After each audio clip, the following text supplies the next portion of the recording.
Now we will have the introductory presentation from a speaker from the Silicon Valley. He is none other than Mr. Rishi Mehta, all the way from San Francisco.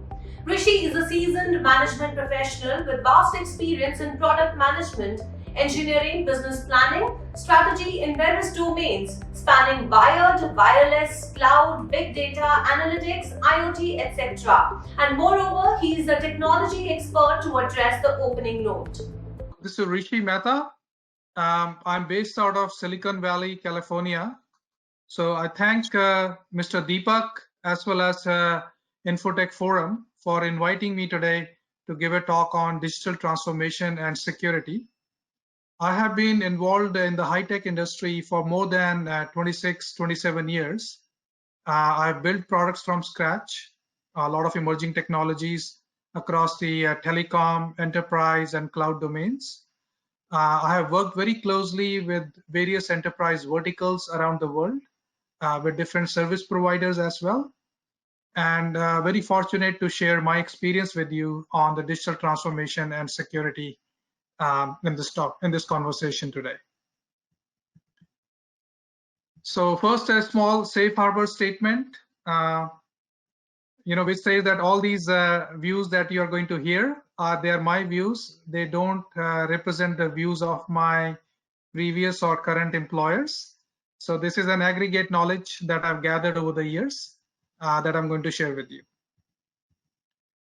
Now, digital transformation, we all are seeing a very relentless pursuit of the same. You see emerging technologies, digital technologies being adopted across all the segments. And I'm seeing this phenomena across the world now for the last few years.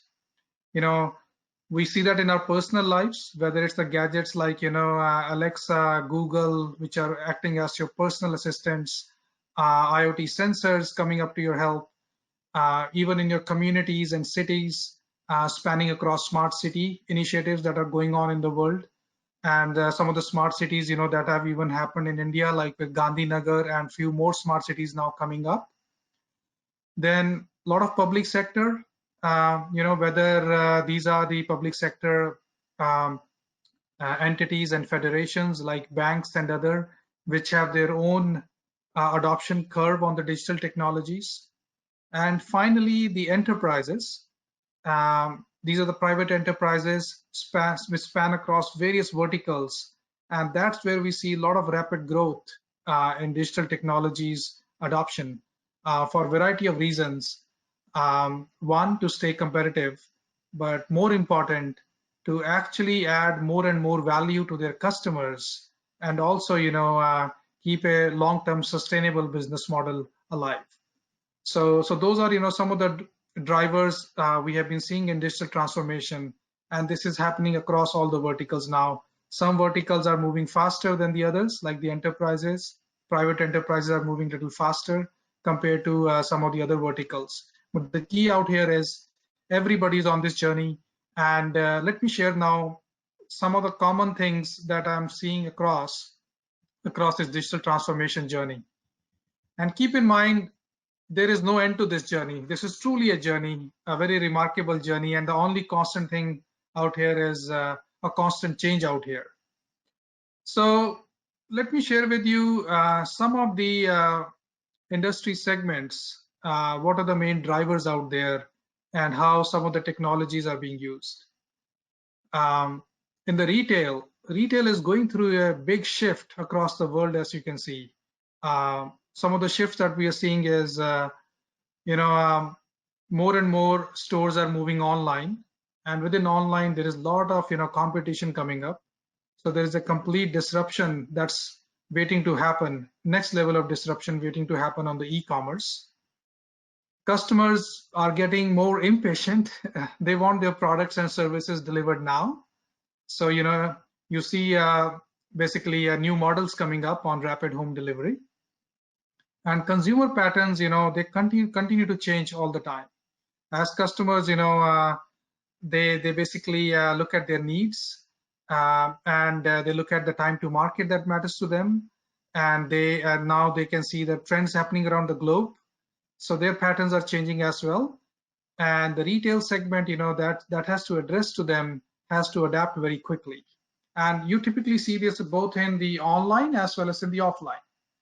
And some of the use cases that are emerging in this are an in-store visibility, operational visibility, complete, how basically how your store is basically where the inventory is kept, where the traffic is in your store, are your sales manager engaging with them effectively, and this in-store even includes some of the online operational visibility as well, how the different customers are interacting with your online store as well.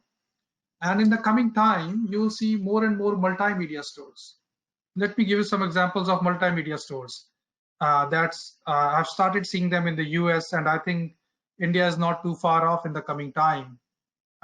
You will see a lot of technologies like AR, VR, some of the near field communication, 5G, all coming together to offer you cashier-less payment systems, and also a lot more interactive stores where you don't even need somebody to guide you. You can go in and a technology can help you to make your decisions, and you can take your own time to select. And so those are, some new experiences that are coming across as part of multimedia stores, as part of, cashierless payment systems. And that's heavily dependent on some of the latest technologies across AR, VR, AI, analytics, as well as the connectivity, the various connectivity tools that we have nowadays. Now, if you look at other verticals as well, manufacturing, and I've been very fortunate enough to work with quite a few companies on the manufacturing segment as well. Some of the market catalysts that you see out there are basically regarding, enhanced productivity. But, there is a labor arbitrage going on, for high skills, you need to acquire a different kind of a labor. And at the same time, you need to produce more while keeping your costs in check.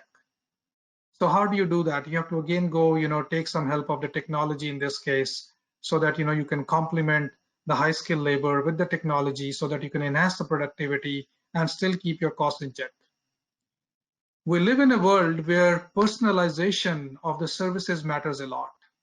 Manufacturing, when you think about manufacturing, people tend to think of mass manufacturing, of a certain blueprint or a certain, die or a certain cast.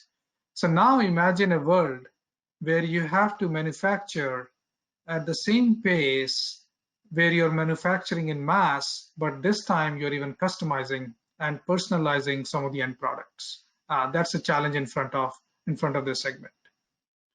And finally, the other catalyst that's driving this industry is the supply chain globalization. You have to now look for the best raw material, best source, redundant supplies from across the world so that you can cater to your customer demands in timely manner. And a lot of interesting use cases are emerging out of it. How do we bring in more automation inside our manufacturing floors? What kind of industrial IoT I need to use? Do I need 5G inside my manufacturing when I have very latency sensitive applications and latency sensitive machines on my manufacturing floor, which need to react within a few milliseconds? So do I need to have 5G instead of the Wi-Fi to cater to that? 5G and private LTE are definitely answers to these solutions.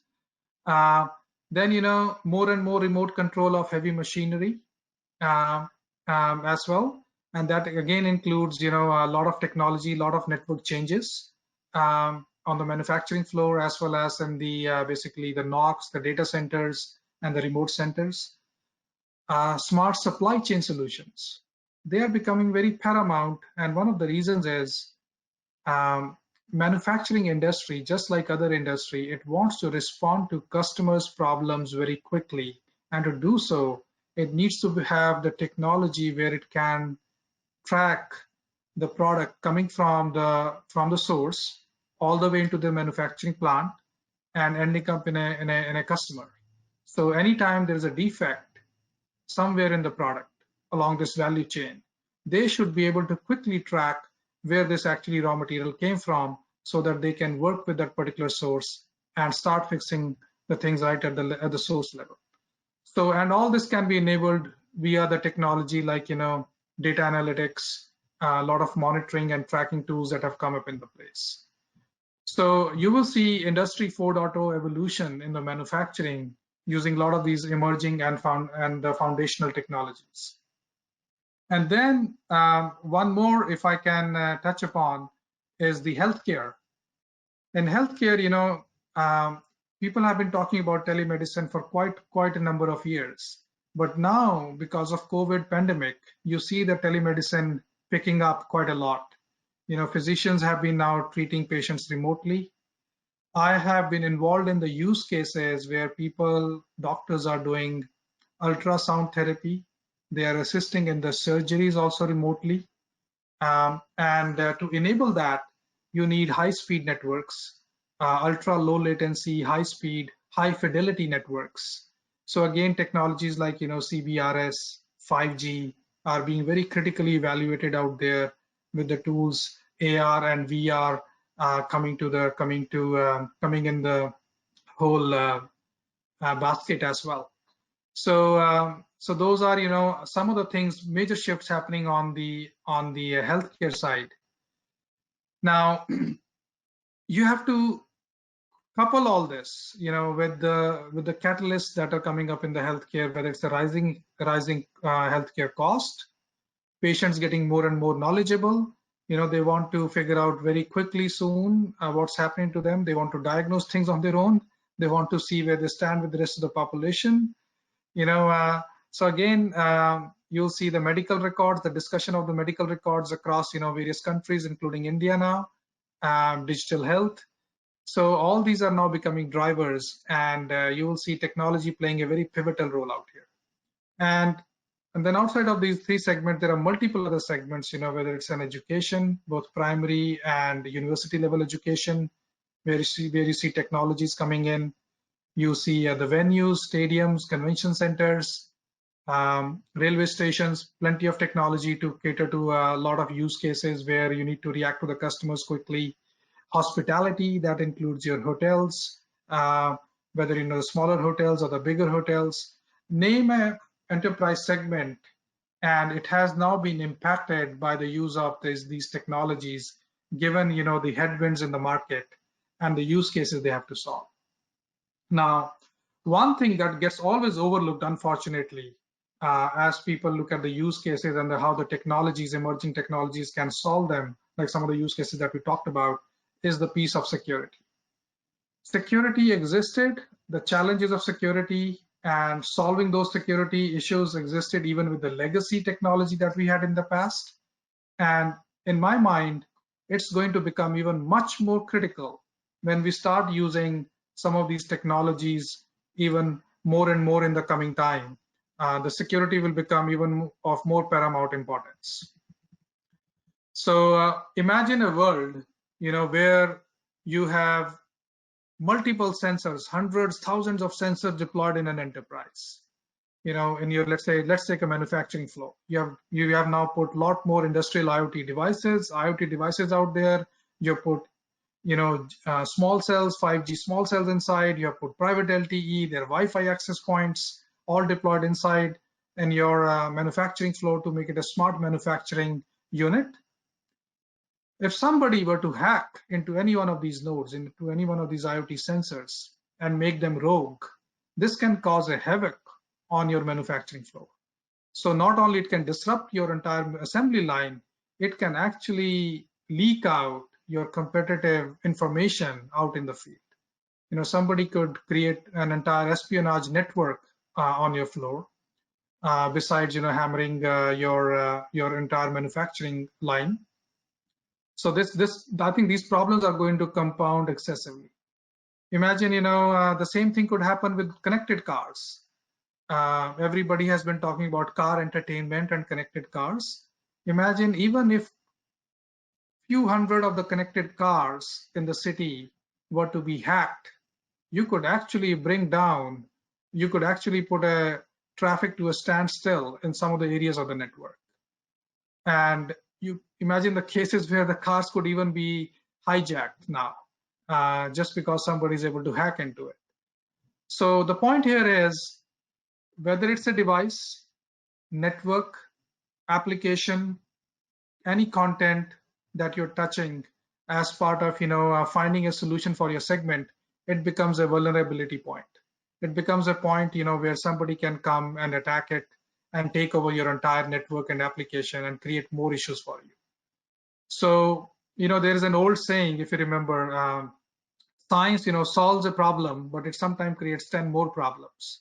And this is something we got to keep in back of our mind as we use these technologies to solve our problems across multiple verticals, that how we can think about security from day one.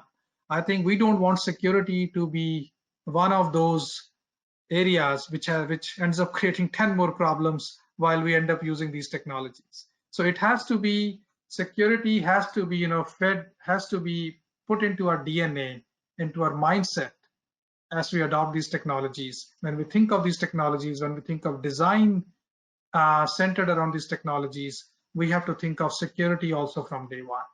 I think that's the mindset we got to go after, and not as an afterthought. And those are some of the reasons you can see across you. One more example I'll share with you: Wi-Fi in the public areas, in the hotspot, in the open areas. The reason it has not been so successful is primarily because of the security loopholes. And that was an afterthought instead of an upfront thought, how the cellular networks devise their security. I wish the Wi-Fi networks had thought through the similar angle, and we would have solved that from day one. Sometimes fixing something afterwards is actually no fix at all. It's very costly, very cumbersome. And that's a lesson as an industry we got to learn as we adopt a lot of these emerging technologies into various verticals. Now, how as an organization, how as a leader in your organization, you can drive the adoption of these digital technologies to solve your use cases, and at the same time, take care of the security aspects. So as a leader, I would suggest, be very bold in your vision, be very deliberate, set your goals, commit and stretch goals, and measure them relentlessly. That's the best way, basically, to go pursue something. Just how you pursue your revenue goals, your P&L goals, that's how you have to pursue the digital transformation and security goals as well.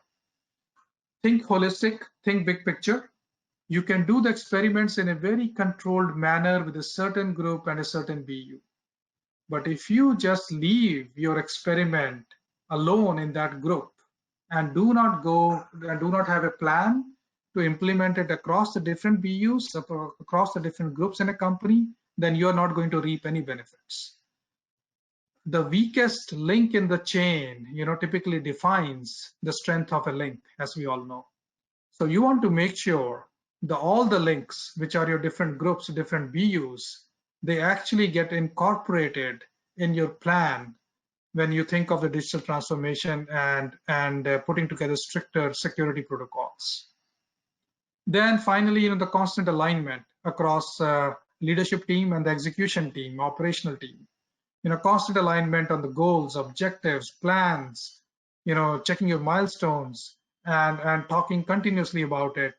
I think that is the key out here, because end of the day, it is people across the leadership team, like you, the C-level team members, the teams that work for you, and the operational teams who are going to make it happen. So because they are the ones who are working very closely with the technologies and solving the problems for you. So so with this, and finally, you have to align it with the metrics that the company has defined on the vision and the growth. Otherwise, the digital transformation and the security measures would become an exercise in vain completely. So I hope this helps you with incorporating some of the digital trends for some of your use cases, and you would be bold in solving the security measures that come around with it to make it a very successful transition for you. Thank you so much. Thank you, Mr. Rishi, for giving a wonderful opening address on different pillars as part of the transformation strategy.